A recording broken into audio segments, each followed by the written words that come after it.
We can wait a couple of minutes.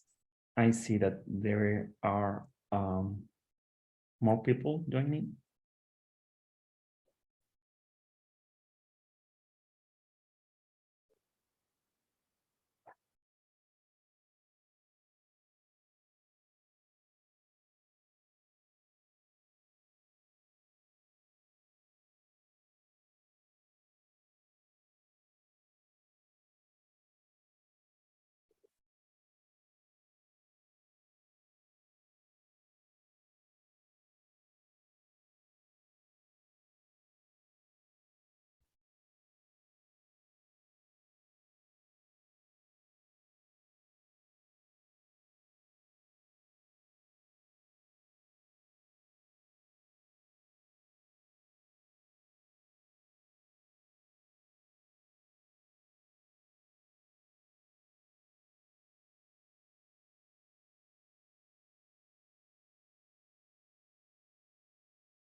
Yeah, we can wait maybe a little bit more and then I can start soon.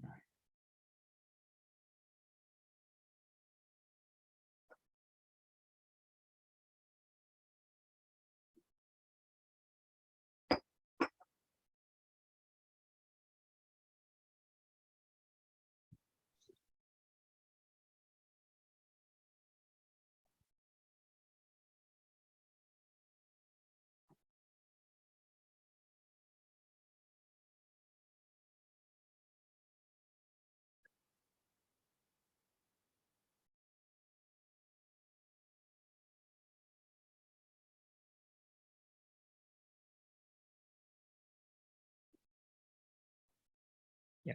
What do you think, Klaus? Should we start now? Yeah. Well, welcome everybody to this webinar on digital video and accessibility.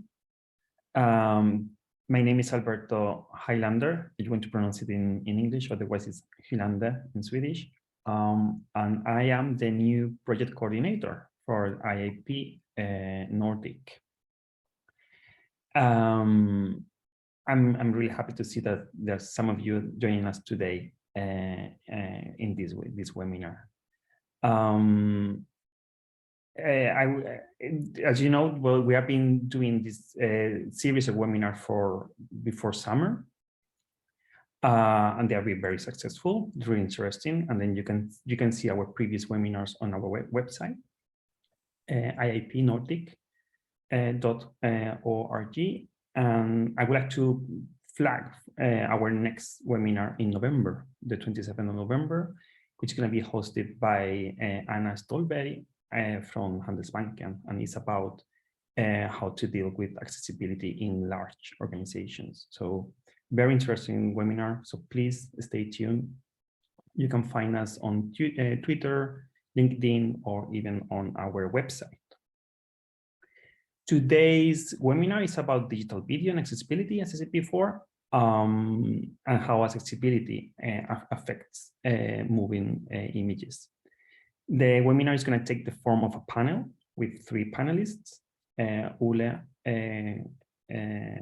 Carl, and Anders, and we have Klaus Sørensson as moderator for the panel. I would like to share with you the housekeeping. So this webinar is going to be recorded.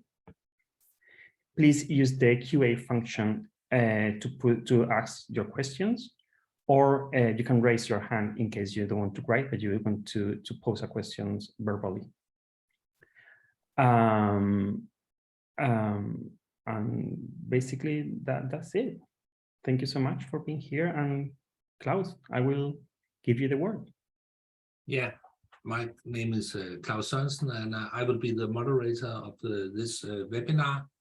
The webinar is planned so that each speaker have about 20 minutes. We will start with Ole, and then Carl, and then Anders to the last. Yeah, and then your questions, you can come with your questions under the speakers, but we will answer them in the end of the webinar. And it's we have about 20 minutes to questions. If you don't answer you in this webinar, we can send the answers to you after the webinar. That depends on how many questions we are getting in the webinar. But we will try to do the come with the answers in this webinar. And the webinar will end at 2:30. So yeah, the three speakers is Ole Guldberg from EBOS, Carl from media in Malmö, from Skåne, and Anders from Folketinget in Copenhagen, Danish Parliament. Folketinget is its name. But we'll start with Ole. Let's go. You have the word. Thank you. I'll try sharing my screen, and I hope it will work.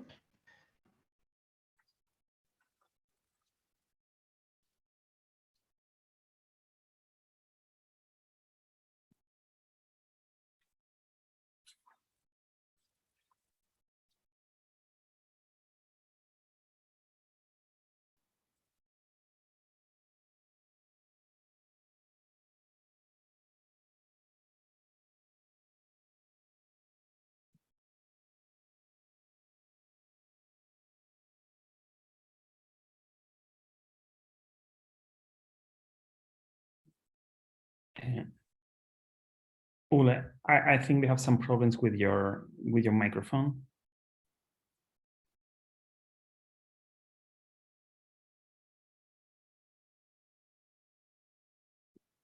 Because we cannot hear you right now, Ole.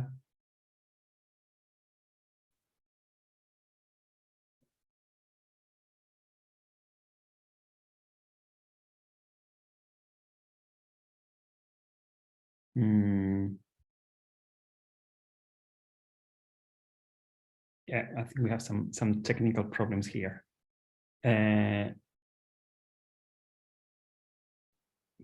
Klaus, I don't know, maybe we can start with any other of the presentations. I mean, Yeah. Ole tries to restart or maybe see what's wrong. If I can help. That could be a good idea. Carl, can you go in instead of Ole? You have to, yeah, unmute your microphone. Yes. Yes, sure, I can try. I was kind of expecting Ole to go first because he mentions a couple of things in his presentations that I wanted to tie into. Yeah. But is he still presenting, or should I just start sharing my screen? Because I can still see his presentation in. Yeah. Yes, Carl, you can share your presentation. So I will talk to Ole separately. Okay, perfect. Yeah. No, I cannot start my screen share while another it doesn't allow me to share my screen because another participant is already. Now try. I will try again. Yeah. I will try again. Share screen.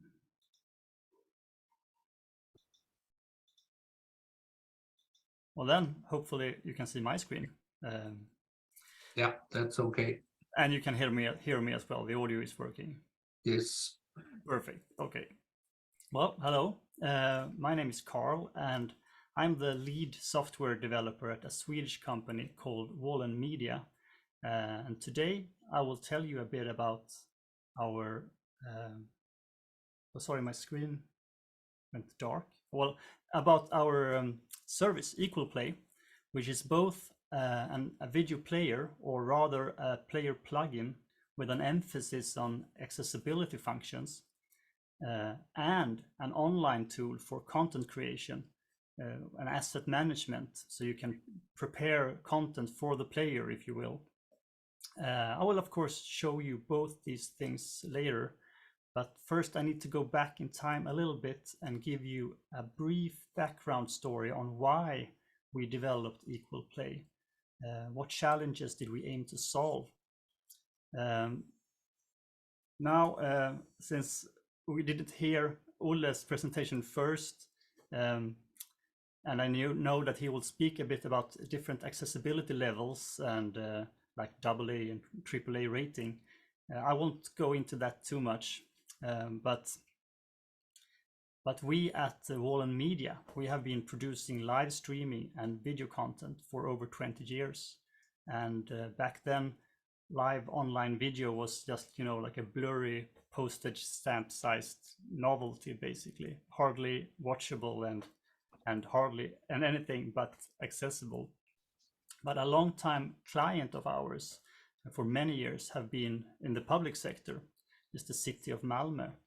And we worked for them for many years doing video productions, streaming, like town hall meetings, press conferences and such. But we've also done a lot of software development around video, migrating videos between different accounts, video providers, building video portals, and sending video content to the city archives and such. And I feel that our main contact person at Malmö's video department, he needs an honorable mention here. I didn't have a photo of him, but I did find him in one of our old demonstration videos for sign language with a touch interface. His name is Mikael Hellman, and he's a real, video evangelist, if you will. He's always curious and the type of person who sees a challenge where other people see a problem. When he was informed of the European Accessibility Act, his reaction was that we need to be accessible by 2020, and to learn everything about accessible content, we should host a conference about accessibility and make it accessible for the audience. And since you guys at Wallen Media is our production partner, your job will be to broadcast this as accessible as possible on the web.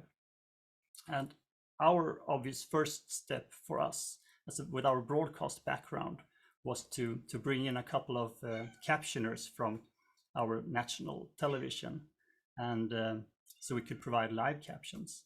But the city provided sign language interpreters,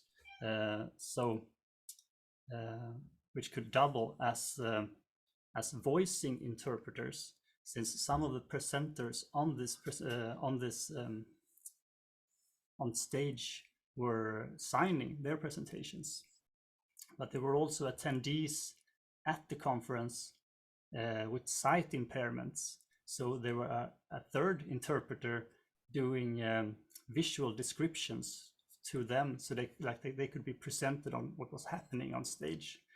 I don't have a great photo of this, but since we had live captions as well, we could provide cart captioning, it's called. You can see text on the wall next to the speaker here.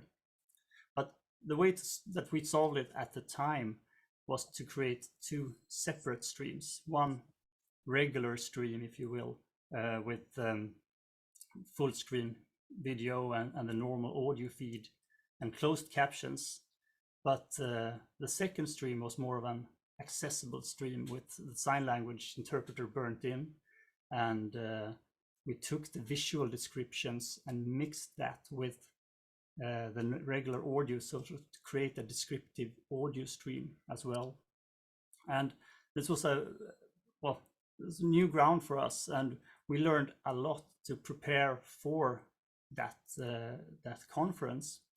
But the really interesting questions began afterwards, to surface afterwards. Like, how do we handle this, the on-demand version of this video? We have way more content than we usually have.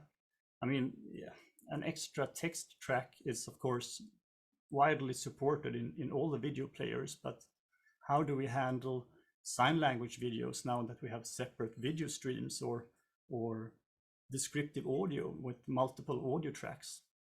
And another important issue is like, how should the viewers find this content? How should they be like informed that there is an accessible version of the video? So we looked at other providers of accessible content, and the national television in Sweden had like a separate page with for accessible content, where they sort of put all of that together. Should that be an approach for Malmö to create a separate web? But the Accessibility Act seemed to point the other way, that all content should be accessible, both the web page and the video asset. So since now we had 2 video streams, should we publish 2 video players for each video that we produced? Malmö, they are really heavy invested in video as a for their communication. They already had thousands of videos in their archive and over 200 communicators working with video. So to just double up on all the content, the sheer volume will be a significant cost. So these were the kind of questions that we wanted to solve when we started to think about how to create this. Well, that will later be known as Equal Play, but this was the things we started out when we started to work with this. And before I go into the demonstration of the video, I wanted to make a quick note about text tracks, because I know that Ole will speak about text tracks as well. But there are different kinds of text tracks, and they all work the same way. It's a standard from W3C, which is called Web Video Text Tracks. And it's basically just a timestamp with some sort of content, like text content. And although it's really simple in its design, it's kind of hard to write it by hand. So there are many caption tools out there. But there are different kinds of text tracks as well. The text tracks that we got from this accessibility conference is normal, subtitles or captions. But you can have multiple types of text tracks, like chapter tracks, if you want to segment your content up into different chapters. There is a standard for descriptive text tracks that can give you visual, visual descriptions of what's being seen in the video. And all of these text tracks can be combined to create a better text version of the video. But and it's definitely possible to combine, to add lots of text tracks to a video, and in code it would look something like this. But all of these 200 communicators at our client at the City of Malmö, they are not captioners or coders or programmers. So that we knew that we needed to create a tool for them to be able to handle assets as well, an easier way of creating content. So I will close my PowerPoint presentation here and give you a quick live tour of the player and the content tool. If you want to test the player yourselves, you can find it at equalplay.eu and just, have a go at it and see how it works. Let me just finish my presentation here and get this working. Hopefully you can see the web page here. I gave a presentation of our accessibility work at a video conference in Boston back in 2019, I think. And in the audience sat our first, soon to be international client. It was a video production company from New Zealand called Attitude Pictures. And the reason I'm mentioning this is that the sample video I will show you is from them since this presentation is in English, it made sense to show an English example, and it's a campaign video basically for New Zealand's candidate to the United Nations Committee of the Rights of Persons with Disabilities. So his name is Sir Robert Martin. So I think felt that even the content made sense. But let's get started with the player, and I will need to look here on my other screen.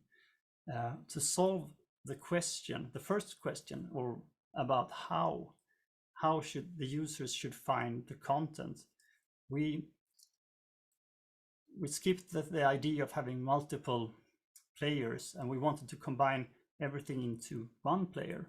And the motto was to have accessibility first, because most users will probably go straight for the play button and just play the video. But if you were to navigate the page with your keyboard or some sort of other accessibility tool, the focus when you end up in the video player is not on the play button at all. It's in this small, how should we call it, a toolbar with accessible functions. And the first button you come upon is for accessible audio or descriptive audio. And your screen reader here will tell you that triggering this button will start the video with descriptive audio enabled. So it doubles as a play button as well. But some of our users, they don't even watch the video at all. So the next option here is a text version below the video. And if you were to, perhaps I will show that first. If I activate that, it will immediately show a transcript version or a text version below the video and shift the focus down to that part of the screen. So your screen reader could go directly to the text version instead. And this text version is made with different kinds of text tracks, as I mentioned before. So this is in this particular instance, it's the subtitle track, I think, and a descriptive text track. But let me go back to well, let me start the video, why not? So we can have something to look at. I will just remove the audio. Everybody up. And you can actually see here that the text version is live as well. It follows along with in the content. But our first intention was to put all accessible functions of the player in this toolbar, including subtitles. But one of our user tests we did with users with a cognitive disorder was that the expected position to have subtitles is in the lower right corner. All other players like Netflix and YouTube or video or other video players place their content down there. So it would be confusing. To break this convention would only cause confusion. So we left the captions down there, but there is an option to change your caption settings if you want to, for instance, increase font size. Well, perhaps I should have done it, yeah, when there actually was captions. You can increase the font size and change colors and transparency and stuff like that if you have a sight impairment and need bigger text. So so that's definitely possible, but it's still in the lower menu. The last thing that we add to the player, apart from descriptive audio and text versions, is sign language. And it is added as a separate video layer on top of the original content, because not all content have been produced with sign language in mind. Either you have to reduce the screen size and burn in a sign language interpreter next to it, or you but that would just reduce the content. But this, since the interpreter here is in a separate layer, you can still move her around and look behind her, and well, change. You can scale her up and down. And if you remember the tiny demonstration video I showed before, this is also touch enabled. You can pinch zoom, or if you're on a tablet or your phone or something like that. So you can move her around if she hides graphics or content that you need to see in the video. But this was all nice and well, but during that same cognitive user group that we had, I had a woman who approached me and said that this is great and all, but I also have a visual impairment. So when there is a transparent background behind the interpreter, I get really confused. It gets hard for me to differentiate the background from the interpreter. So there is also, you can also change the contrast level and background colors and opacity and stuff like that behind the player, which is also part of the VCAG recommendations, that you need to be able to change contrast. So I think that these, well, 4 things then: captions, text versions, sign language, and descriptive audio are the parts that we add to the player. Well, captions can be there, of course, before. But I think I will move into the tool for content creation. And so let me just log into Equal Play instead to show you what a communicator would see when they log in, basically. And it's always scary to do live demos. Perhaps the connection breaks. The first thing that you stumble upon when you log into the tool is your recent projects, the last things you worked on. And as you can see here, I have the Sir Robert Martin UN election, which has a AAA rating then of the accessibility level. And that is because it ticks all the boxes here. It has captions and a text version. It has audio descriptions and sign language added. But so it gives me a quick overview on my content and the accessibility level they have. And if I want to add, for instance, a descriptive audio track, I can just click here and upload it. And the dashboard, as we call this, the tool, it will automatically ingest it and add it to the video library and make all of these connections. But it doesn't immediately show up on the web. So there is sort of a approval system. I guess I went back to the other video here. You can see that you can have them in draft mode or in active mode. So you can produce descriptive audio tracks and add them to the player and let your coworkers approve them, for instance, or something like that. But the main thing, the most things that are added to the videos in this account is text tracks. And by adding text tracks, you have an easy way to create a text version or a text alternative to the video. And we built an online editor for this, because even if you can create text tracks in a text editor, it's kind of hard to sync them together with other text tracks without visually seeing them together. I will make this screen a little bit wider here so you can see what I mean. Since we are video people, a video production company from the start, almost all of our editing is done on a timeline.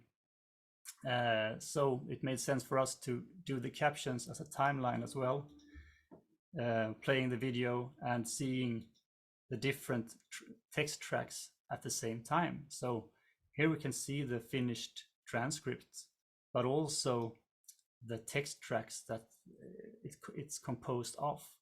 So this first text, everybody's part of the community, is in the text track, but down here we have a descriptive text track with a visual description. So Robert Martin wears a suit jacket with badges on the lapels, which ends up in the transcript, but not for the viewers who are just watching with captions, for instance. So it makes it pretty clear to see where different text cues in different text tracks end up, and you can change the timings and content of them. And from here, you can directly publish them either to your video platform, the same thing here, that they can be approved, or in draft mode or something like that. And you can approve the transcript, and it will be automatically ingested into the video platform and show up in the video players. So it's a tool for content creation of text tracks, basically, if you will. But you don't have to create the text tracks in this tool. You're of course free to import VTT files from other tools, or create text tracks here and export them to other tools. So you can download the VTT files here. There's also the possibility to create automatic speech recognition, ASR's version. So you send the audio track away to an ASR service. It can be, well, there are many providers, but it can be Google speech to text, or Scriptix, or AmbiScript, or I don't know. There's a great Finnish company called Linksoft, which has a great for Nordic languages. So you can send it off to different providers and get text back. But I normally work with interpreters, with humans text, so I feel more it's easier for me to text it myself than to trust an AI. I basically find that you spend more time correcting their mistakes than just writing it correctly from the start. I think I will hold. I think my time is about to run out here, but you have 1 minute, Carl. Yes, I have 1 minute. Yes. Yeah. Well, then I will round it off a bit. One thing, we didn't produce this text, as I said. These are from a company in New Zealand, but we wouldn't text it like this. So it also gives you hints that the lines have too many characters on it, or the number of characters per second that you need to read are you have too much text, for instance. So you can get help when you caption in this tool as well. And sign language videos are, when you add those, it's basically just a file upload, and the tool will convert them to transparent video background, so they are movable in the player. So these are the two parts of the Equal Play service then. A way to handle your assets or your video, your accessible content, and the player that you publish on your web page. And all of the accessibility functions are tied to the player. So even if you publish it on different web pages that are perhaps not so accessible by themselves, the accessible content follows the player wherever you publish it. So you don't have to adapt the players, the web pages that much, because accessibility is sort of built into the video player from the start. So, well, I guess thank you for your time, and I hope you enjoyed the presentation then. Thank you very much, Carl from Valen Media, and then we will go over to Ole. Are you prepared to come with you? I'm actually so prepared. I have already done the presentation once, but dropped off apparently.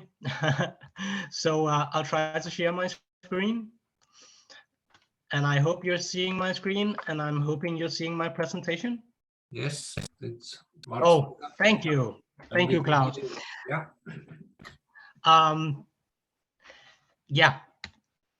My name is Ole Guldberg, and I'm from the Institute for the Blind and Partially Sighted in Denmark. We're a knowledge and rehabilitation center in the field of vision. And we work on with education, we work on people in jobs, we work with community-based approaches, and we, in general, a good life for people with visual impairments. I work with digital accessibility. I usually work with screen readers. And as part of that, I work with the digital government agency in Denmark on their advisory board for web accessibility, and a board that monitors the Danish public body websites. I'll talk something about the standards we have for time-based media. The laws in Denmark, at least, the law should be very similar for you guys in the other Nordic countries. Some of the problems I'm seeing from my chair in my office, and some of the things I would like to have as part of solutions when it comes to time-based media. Questions and follow-up will be later. There are two laws in Denmark. The newest one is the law on accessibility requirements for product and services, which passed last year and will begin in 2025. And it is an implementation of the European Accessibility Act. When it comes to website and public body websites, we have the Danish law on accessibility of websites and mobile applications for public sector bodies, which passed back in 2017, and which began taking act in 2018, and it implements the European Web Accessibility Directive. So we should more or less be similar when it comes to law in the Nordic countries. What is interesting is that when it comes to the law, it points to the standard EN 301549. And there are some chapters about two-way video communication, chapter 6, chapter 7 about ICT and video. But when it comes to time-based media on web pages, we're in chapter 9, section 1.2. And there are actually 5 requirements here, which all point to the VCAC. And they are pretty easy to understand. It's all AA criteria. So that's really important to understand. Which criteria are those? Those are 1-to-1 for audio only and video only. They are the 1-to-2 for captionings, for pre-recorded media, 1-to-3 for audio description or media alternative for pre-recorded media, captioning for live media, 1-to-4, 1-to-5 for audio descriptions of pre-recorded time-based media. What is really important to understand is that when it comes to the standards, there are a section 9.5 where people are encouraged to consider AAA success criteria. Why is this important? Well, it's important because, for instance, sign language is a AAA criteria in the VCAC success criteria 126. So when it comes to the people in Denmark, we are not required to use sign language, but as it states in the standard, it is a good idea when possible to apply those, and it might be a requirement when it comes to the future. But it is not a requirement, and those are the success criteria from 1-to-6 to 1-to-9.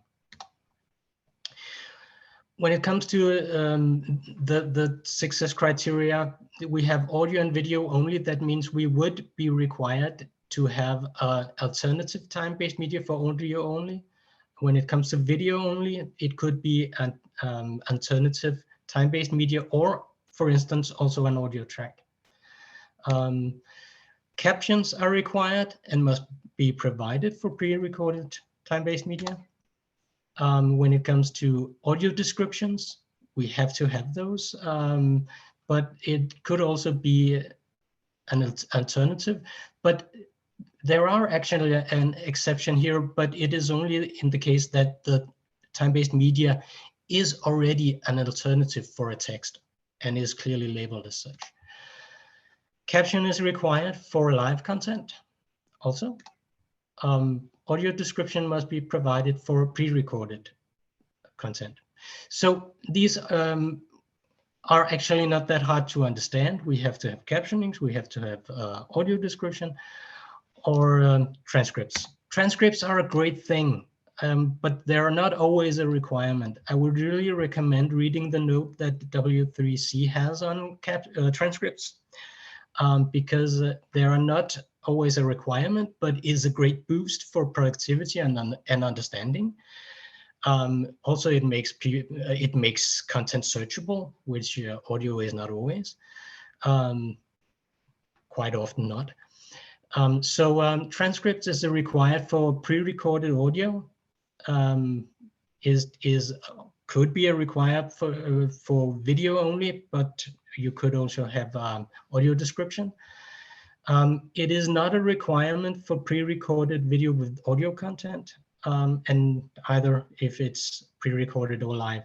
So transcripts, please do them. They're great. I love them, and they're great. From my chair, what are the problems we have? Well, a lot of problems. When it comes to time-based media, it's not actually easy to produce accessible time-based media. We need some expert like Carl just was, or maybe many of us smaller time producers, or maybe just wanting to share video. We're having a hard time producing this time-based media correctly when it comes to accessible media. There is a lot of legacy content out there that is often not accessible. So what I'm seeing is homemade content, not accessible, legacy content, not accessible, people trying to do either captioning or transcripts using, for instance, AI or machine learning. And when it comes to a small language area, as in the Danish one, I would think we're not quite there yet. I would actually, as Carl just mentioned, use human transcripts for these things, because the quality from my chair is not actually that great. So if it's a muffin or chihuahua, I don't know, but maybe you should use a human to decide. So what would I like? What would I find interesting when it comes to time-based media? Well, I would love some ATAG awareness for time-based media authoring tools. ATAG is a standard when it comes to accessible authoring guidelines that could help people make time-based media in a correct way. That would be great. And when it comes to something as Equal Player, it looked great, amazing. Thumbs up for that. I would love people to use players that would facilitate accessible content in a better way. Again, Equal Player looks great. I have a link to Able Player here, which is an open source project and is an entirely different thing, but having a choice is great. I would also like awareness on how we handle legacy content and content that we newly produce, and be aware that it actually takes time, it takes money to produce this in an accessible way, and we need some tools to do it. So I would like to show you just a quick demo of Able Player, more or less just because I really like it. When it comes to Able Player, it has captions, multiple languages, audio description, transcripts, and it actually also could have chapters in it. What is great about this is that you can actually, of course, search this, and you can jump. For instance, if you want to jump to what Terrell Thompson says, you could actually just use the transcript for doing that. That means that you would have multiple ways to understand this media. You would have a great way to search it, and so on and so on. This is a great way of thinking time-based media and accessibility, and it would help everyone. So from my chair, we have the laws, we have the standards. What we need is the tools, the awareness on how to do the content, and the time and money to do it correctly. I think that was a real quick go through, but since last time I actually just jumped through and logged out, I will just stop sharing my screen and saying thank you for listening. Yeah, thank you very much to Ole, and then we'll go over to Anders. Thank you. I'll start sharing.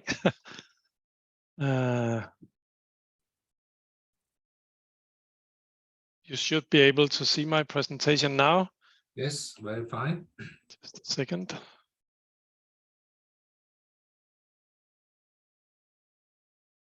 So it's very nice to be the last one, because Carl and Ole has given me a lot of input. And first of all, I would like to present myself. I am a senior consultant working at the IT development department at Folketinget. My role is that I'm a project manager, also a little on the technical side. I've been working with video in Folketinget for the last 10 years. So that is the streamed video and the video on demand, and also with our open data and our intranet and various other projects. I will speak to you about our plans for improving the accessibility of video at Folketinget, the ideas we have and the challenges that we face to improve the accessibility. As you can tell from the title, the subtitle, we have 1,200 hours of annually produced video content. Just to sum up, in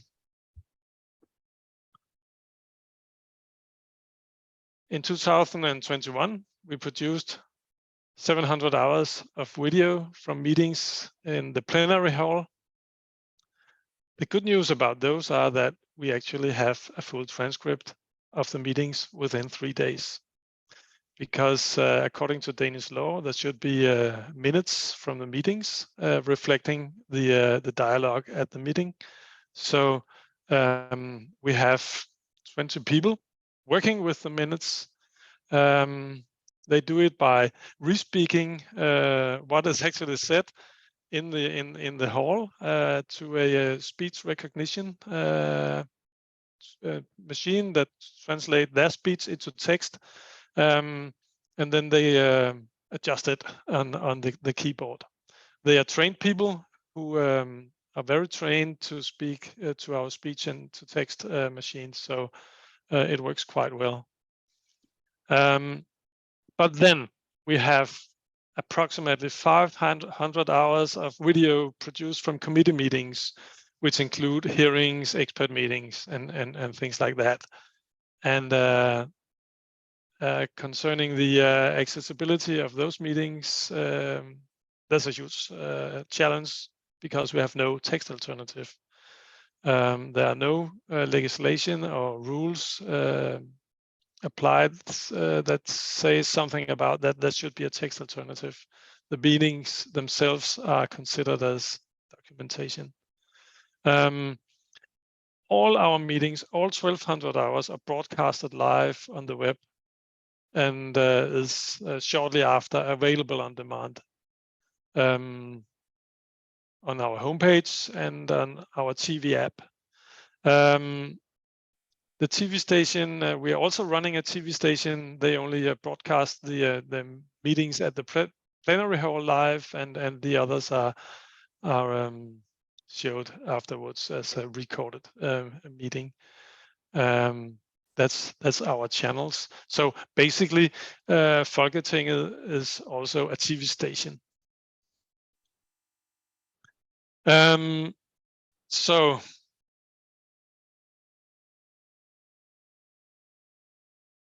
if you look at the Danish law for accessibility, well, Ole just went through it. Thank you. It says that a public homepage should be accessible at level AA. Concerning the video content, if you read the law more carefully, it says that we should have captions ready in the Danish interpretation of the law within 14 days. We should have a text alternative or audio description within 14 days. And then you can see in the brackets, I've put the words for hearing impaired and for visually impaired. And why haven't I mentioned the text alternative for the hearing impaired? That's because we in the chamber hall we already have that in place. These are the gaps that we need to close, which is on my presentation. On level AA, we should do live captioning, but actually live captioning is accepted from the Danish law of accessibility as it is for now. But audio description is not, and that should be available within 14 days. This is a huge task when you produce 1,200 hours of a video per year. And there's actually also an exception in the law saying that if compliance with the accessibility requirements ... will entail a disproportional large burden, then you don't have to do it. End of story. Nice, I don't have to speak anymore. But the law also says that you have to take into account the role of the institution in the society. And then that's where it gets back to us that we need to do something about this. You can say that Folketinget has a role in the Danish society as the parliament.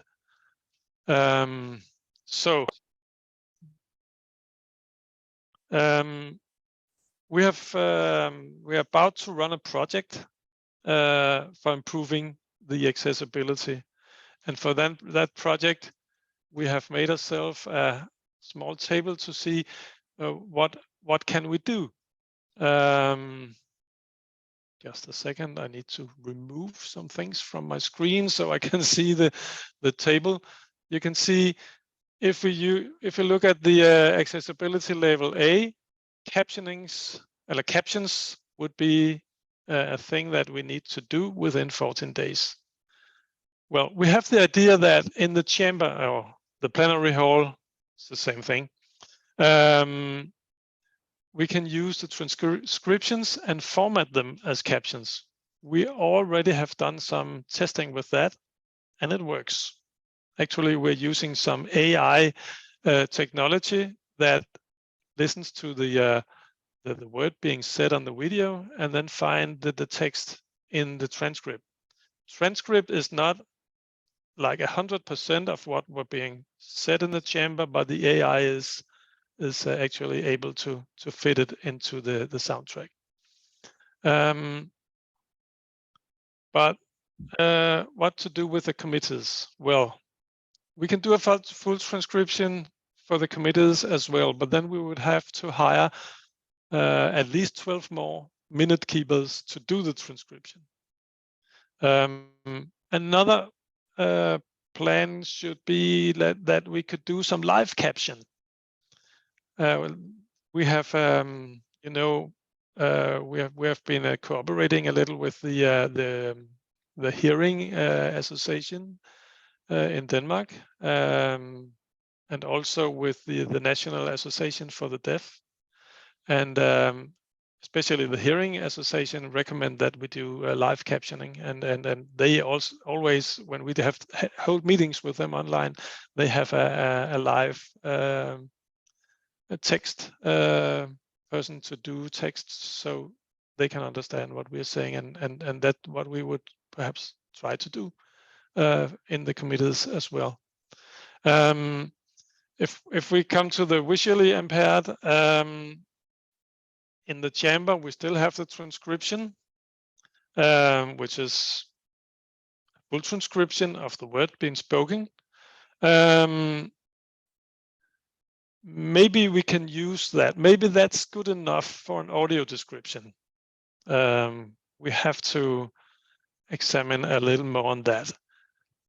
But it doesn't reflect the faces of the members in the plenary hall. So it only reflects the spoken words, but maybe that's enough for the parliament. At least it makes it quite more accessible than for the committees where we do not have any description at all. Again, we have been looking at the caption, the possibility to make captions. Maybe if we, maybe the captions can be used or be part of a text alternative to the meetings. If you look at level AA, we have to supply live captioning. It's actually accepted from the law. But if we are doing live captioning in the committees, maybe we can do it on selected meetings as well, like we do sign language at selected meetings in the plenary hall. So we broaden the target group not only to include people speaking sign language, but also people with other hearing disabilities. And also we could maybe do, since we may do live captioning at the committees from the start, we may fulfill this requirement as well. But then we're still missing out a few things, especially for the visually impaired, because we don't have an audio description. But we might do that on a separate soundtrack where you include the original audio, and then from a audio description interpreter include the commentary that they add to the soundtrack on the video. It's not very, we have the technique to do that, but not the organization. Also, it would be the same solution for committee meetings. So we have a gap to close to meet all the requirements. Our current compliance and the road to close the gap can be viewed as in colors to how close are we to close the gap for the accessibility requirements. Well, the yellow means that we are quite close. We do have the source, but it's not formatted as captions. At the 500 hours of committee meetings, we have nothing. We do have transcriptions that will make the quite full transcriptions of the meetings at the plenary hall, but none of the committees. Also, this is not completely red, it's pink, because if we can meet some of the other requirements, we may meet this requirement. And actually, we already had met some of the requirement for level AA AAA accessibility, because we do sign languages at selected meetings, though only selected. We also do sign language at selected meetings, actually, sometimes in committees, depending on the subject of the meeting. So maybe if I move a little on here, we can meet the requirements, but the road to full compliance and the resources in required is it's not very easy when we have so much content. And the big question is, how can we create the missing text? I see two ways: either using live caption with people working with live captioning, Thing about live captioning is that they can only handle of up to 300 or 400 keystrokes a minute, where full transcript will be 1200, something like 1000 or 1200 keystrokes. So they have to limit. There are some limitations. Well, as I told you before, a full transcript of committee meetings would require something like 12 or 14 new transcribers. Live texting is less heavy, but as I told you, also less text. But we get a faster availability, and maybe we have to prioritize which meetings should have the live texting. Some meetings in the committees are actually only viewed by like 20 people, but some of them are viewed by several thousands of people, and then maybe imply some prioritization, or the subject of the meeting will imply some prioritizing on which meetings to be text. In both cases, we have a big question: can we get enough people with the right qualifications? When it comes to live texting interpreters in Denmark, it's part of the education for sign language interpreters, and doesn't have to be. I know the Hearing Association would like a special education for live texting interpreters that may not speak the sign language. Also, it's when we hire new minute keepers, they go through a process to see if they can handle the whole process of doing the transcriptions, and it's not easy to find people with the right qualifications. So we are going to launch a compliance. Oh, I see a spelling error in the title. We are going to launch a compliance project in 2023, and we would start by testing with live texting interpreters for live captions, and maybe to see can it be used as a text alternative as well. And then we will do the formatting of the transcripts so they can be used as captions. Maybe a subtitling, or maybe running just next to the video window. Actually, today you can jump through a video of a meeting in the plenary hall just by pressing the speaker. There's a speaker list, and when you press the speaker, the transcript opens, but there's no track showing when each word is spoken in the video.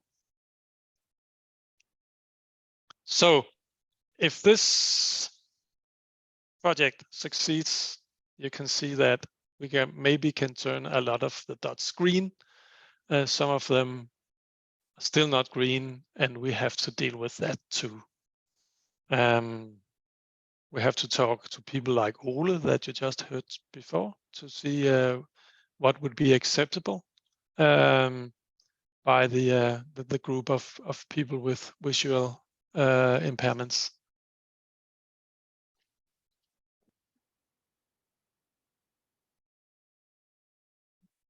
There are a few. Yeah, I have a few other things. How much time do I have, Klaus? Yeah, you can continue. You have time. Okay, thank you. There are, however, some legal issues of using texting. The transcriptions of the plenary hall actually has a significance to the interpretations of the laws passed by the parliament. So if they are going to be interpreted by the courts later on, the transcription of how of the debate of the law can have some meaning to how the law is interpreted. We need to speak to our law people to see what significance would the texting of committee meetings have, since there are no today? Maybe it has no significance in the law process, but we need to establish some sort of agreement or disclaimer to say something about that texting. And also, a big question is, can the text be approved by Folketinget? We have quite high standards on texts. Our transcribers, the minute keepers, have high standards of the correctness of text because it has some significance. And you may ask, or you can say, why haven't we been using speech to text? As you said before, I think Ole were pointing it out, and also Carl, that the quality isn't good enough to be approved by Folketinget. We have done some testing with that as well. Actually, we used our own speech to text generator to generate captions in 2021. We didn't do it live. We did it on demand soon after live. We found that there were too many disruptive errors of the text, and it was not good enough to be approved by our own people. A few examples. You can see a member talking, saying something like 900 million, and then he uses some small fill words, and he repeat himself, and he used the word 25, which he actually meant was the year 2025, and something that would have some sort of significance, and that would translate it to 100 millions. And if I translate this to English, it is something like out against the wall, against 25 kilos, significant, which made absolutely no sense. Another fun example is the Minister of Transportation speaking about the railroads in Jutland and the northern parts of Germany. The translation got the name of a German railroad company wrong, and otherwise it was quite good, this translation or this transcription of what he said, except for one thing. The city councils were going to collect some answers from some of the transportation companies and send them to another company called Arriva, and that was translated into Caribia. I would be happy to travel to Caribia with those answers, but I think that that was not what the city councils meant.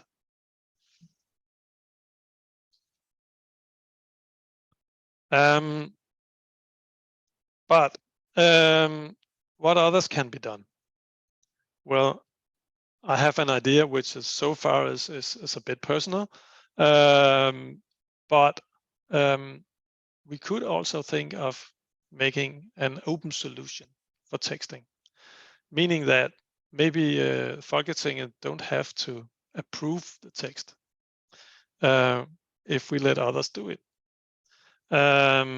Because when we spoke to the associations for people with hearing disabilities, they were happy to see that there were, even though it wasn't exactly correct, the text, they actually felt more included.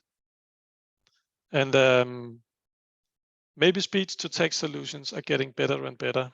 And maybe we could make the some sort of stream available so others can run it through a speech to text generator if they want to, and then live with the errors.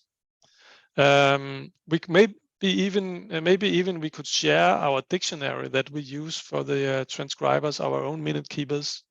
We have a dictionary with about 80,000 words used in Folketinget, which is kept updated continuously. And also our minutes are actually, all the transcriptions are already available through the open data of Folketinget.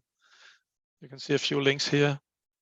And also the sound source of our meetings are available as podcasts on Spotify, Google, Apple, etc. And also as RSS feeds through our homepage. So we have a lot of material available waiting to be used, and perhaps sort of picking a little to people's imagination of maybe to do things with it that could make it more accessible as well. That's my words. Yeah, thank you very much, Anders. And here was the open solution to the, or giving an idea to the other speakers here today, or some of the participants. I have a question to you, Carl, and that's about, can you tell us something about the user testing of Eagle Play? What is your experience with user tests on how it's functioning? Yes, of course. Well, first during the development phases, we had numerous user tests set up by different accessibility consultant agencies. For instance, I mentioned the cognitive impairment user group, for instance, but there were also visually impaired groups and hearing impaired groups that tested the audio, and all of their feedback went into the development of the player as well.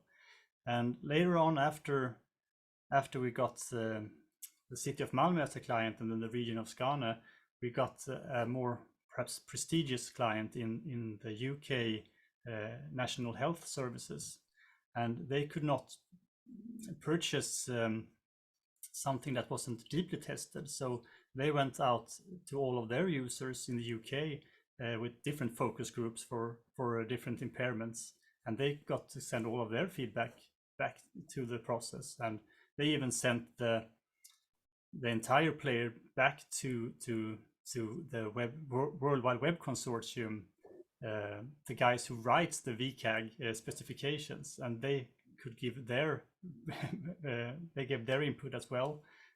So it's an ongoing process. Basically, we just acquired the Irish Health Department, and if they figure out something that's wrong, their input will go into the project as well.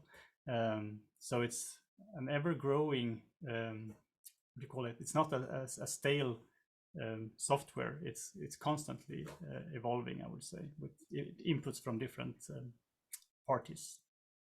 Yeah, thank you very much. And another question is to you, Ole. I'm the one is running a small business, and how have you any recommendation about how they can produce material on a low budget scale? Oh, yeah, that's a great question. I would try to use some of the tools that we already have in-house for creating, for instance, something like captioning, and have a starting point. Even though the captioning that is auto-generated, for instance, Office 325 it would be able to do that, 365, and do captionings, do speech to text and text to speech. So we have some of the tools. You probably already have them in-house. Use them as a starting point. Use something that would be like Able Player, that would set you off at an easy start. If you want to produce something in a large scale, you would have to go to some people that are professional, like Carl and so on, because this is actually not that easy. But you could use some of the tools you have as a starting point, and use something as Able Player to get you started. that would be my recommendation. But be very much aware that you have to take some time and money out to get this right, and use a company that does it right if you have a large scale production. Yeah, thank you very much. Carl, do you have any examples of low budget productions if you wanted to captioning 30 minutes of a video? Can you give us the price level approximately? Oh, excuse me, was that question for me? Yeah, yeah. Yeah, sorry. If you have a customer who want to get caption at 30 minutes of video material, what is the budget approximately? Normally, it depends on the type of production. The same way that Anders spoke about council meetings, for instance, that can go on for many hours. To have those captions on demand, it costs really much for an agency to do it. We usually do that by live captioning it by interpreters who does that on the fly. But for a low 30 minutes, I would say that I would send it off to a captioning agency. There are numerous agencies today that use AI supported by a human. So they let an AI work through it first and do the big part of it, and then a live person goes in and corrects the errors, which gives you a lower cost than doing it all by hand, if you say like that. I know the prices in Denmark is about 75 to 100 kroner for good quality captioning per minute. And Yeah, of course, there's a startup price like that, for handling it. So I don't know it's the same in Sweden, but that's you can go out. And when we do council meetings, one interpreter is not enough, because one person cannot sit and write for 8 hours straight. So you need a backup system with at least 2 interpreters. Or the company that we use, they have interpreters coming and going during the whole broadcast. So of course that hourly cost is way higher than just having one interpreter working for a long time. Thank you. And I have a question to you, Anders. It's about money, about your budget. What is your yearly budget for what you're doing here? Well, we haven't a budget for the accessibility project yet. I think we have been doing some calculations. If we should do it in a full scale, full transcription, it would probably be something around 10 or 12 million Danish kroner. It's only a vague estimate, but if we should do it, it would be something around that. And that's based on how many resources we're using on the transcription or the minutes of the parliament meetings. So it's not a very precise number. So that's also why we're looking at the possibility of using live interpreters, as you just mentioned, Carl. Of course, if it's a long meeting, the hourly price is quite high. We know that from the meetings where we use sign language interpreters. It's about the same. They are usually working in pairs, and then they change places with another pair each half hour, and so, and they need a break. It's a very hard task. Also, our own minute keepers, they actually use AI to create the minutes, but instead of having the text recognized on beforehand, they respeak the text to the AI technology, and they are trained people to speak to the AI technology, and that works quite well. It works better than if we do a direct speech to text recognition and then edit it afterwards. it's better the other way around. Thank you, Anders. I could see in your PowerPoint that you are not mentioning the dyslexia and the cognitive challenges. It's right. Can that Yeah. be a target group in 25 or 24? Because I think that costs also a little money to have this challenge fixed. It's right. We haven't considered those two groups yet. We have done it on our homepage. All text can be read by a reader for the people with dyslexia. We haven't quite addressed people with cognitive challenges yet. I must be honest to say that. That's also a difficult target group. Carl, what is your experience about the cognitive challenge? Well, that's a good question. We are not always the producers of this type of content. So in this case, it would be the city of Malmö who has users with cognitive impairments. So I have no good answer for how to handle that, or dyslexia, for instance. Thank you. And a last question to you, Anders. Can you see your directive book, or is it already free to public use, so you could put it into on a server and make access for other actors in Denmark? Well, actually, all our video content can be shared, and you can download every meeting that you want. It takes a bit of a time because the speed of the server is directed for streaming and not downloading. So it takes some time, but often we often have members or civilians that download our meetings and make some cuts from the meetings that they publish on social media, and it's 100% available. Of course, there are some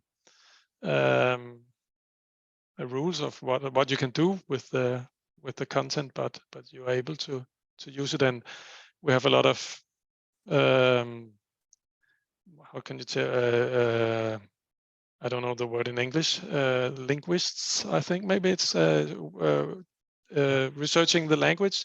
Are sometimes using our recordings because we have a very almost full transcription that they can compare with what is being said, and it's a good source for people who research in language. Yeah. Okay. I don't have more questions. Do you want to say something here in the end? No, then I would say thank you very much, and Alberto will have the last word.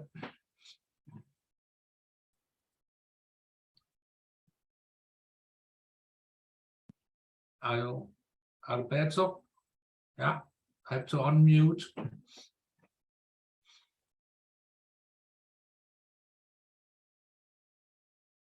Yeah, I'm trying to unmute myself. Yeah, thank you so much, everybody. Carl, Ole, Anders, really interesting presentation and discussions. Good to know that we are actually using automatically captioning today, but we have limited budget for these webinars, but hopefully they will be good enough. Just a reminder that this webinar will be published on our YouTube channel later on. So you will have the possibility to review or to send it to colleagues or just to rewatch it. But if there is no more questions, I will again say thank you, remind you to check our website, IAP Nordic, and I'm available for any of your questions, and hope to see you in our next webinar in November. So yeah, I can give you some minutes back of today so you can go back to your duties. Thank you so much and see you soon. Yeah, bye-bye. Bye-bye. Thank you.